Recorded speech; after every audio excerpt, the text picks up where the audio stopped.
13 taong gulang, musmos at walang laban. Takot sa mga sigaw, sa sakit na nararanasan. Munting katawan, puro pas at luha. Habang ang mundong dapat ligtas, siya'y winawasak na. Bawat tiyak niya parang kutsilyong tumataga sa pusong nakakita ng batang nagdurusa.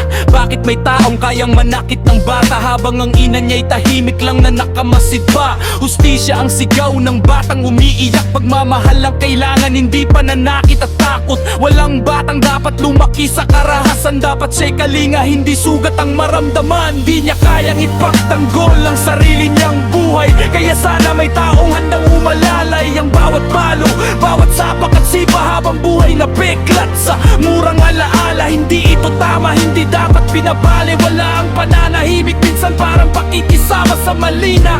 Kaya sana'y may tumindig para sa bata bago tuluyang mawala ang kanyang saya. Hustisya ang sigaw ng batang umiiyak. Pagmamahal ang kailangan, hindi pananakit at takot. Walang batang dapat lumaki sa karahasan.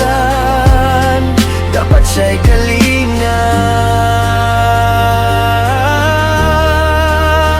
hindi sugat ang maramdaman. Sa bawat batang sugatan at